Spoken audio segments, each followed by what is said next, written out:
Welcome to Storytime. Today we're going to read The Three Little Misses and the Big Bad Wolf. Story and pictures by Adam Hargreaves. Little Miss Naughty had decided to build a new house for herself, but because she did not know how to build a house, she asked her good friend, Mr. Silly, to build it for her. And he did. He made it with straw. A house built of straw? How silly! But it was not just silly, it was also dangerous, because not long after Little Miss Naughty had moved in, the big bad wolf came calling. He knocked on Little Miss Naughty's straw door. "Little Miss," called the wolf, "it's the big bad wolf. Won't you let me come in?" "Not on your Nelly," replied Little Miss Naughty cheekily. "I won't let you in." "Then I'll huff and I'll puff and I'll blow your house down," cried the wolf. And he did, because that is the sort of thing big bad wolves get up to. But Little Miss Naughty had had a lot of practice at jumping out of windows. The naughty girl. She leaped out of the back window and ran all the way through the woods to the house of her friend, Little Miss Trouble.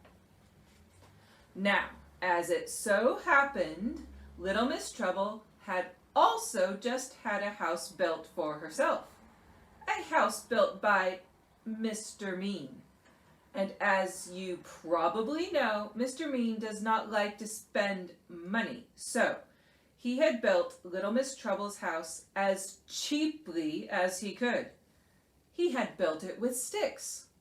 A house built of sticks? How mean! Shortly after Little Miss Naughty arrived, the wolf, who had followed her, knocked on the door. "Little Miss and Little Miss, it's the big bad wolf. Won't you let me come in?" "Not on your Nelly, we will not let you in," they replied. "Then I'll huff and I'll puff and I'll blow your house down," cried the wolf. And he did.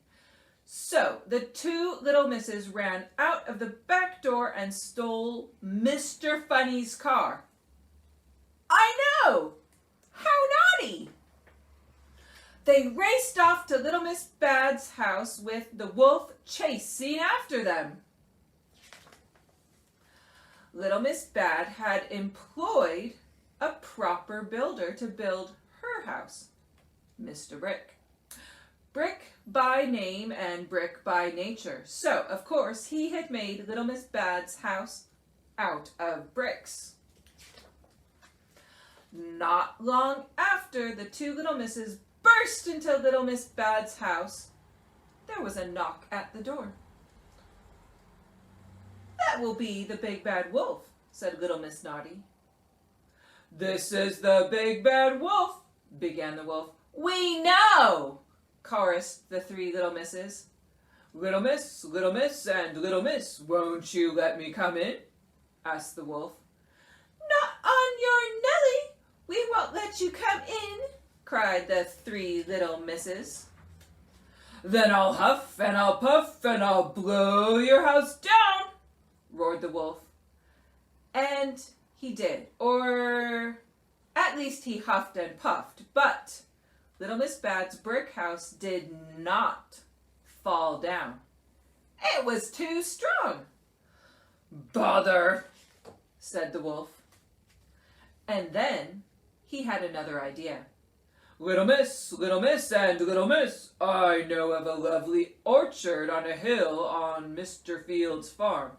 Will you meet me there tomorrow morning at 7 o'clock? We can have apples for breakfast." The three little misses agreed. They had a plan. The three little misses were not just naughty, trouble, and bad. They were also clever. The next day they got up at 6 o'clock to get to the orchard ahead of the wolf and set a trap for him. But the wolf, who was even more clever, had arrived even earlier. "Got you!" he cried, leaping out from his hiding place behind the apple tree. At first, the three little misses were frightened, and then Little Miss Naughty had a thought.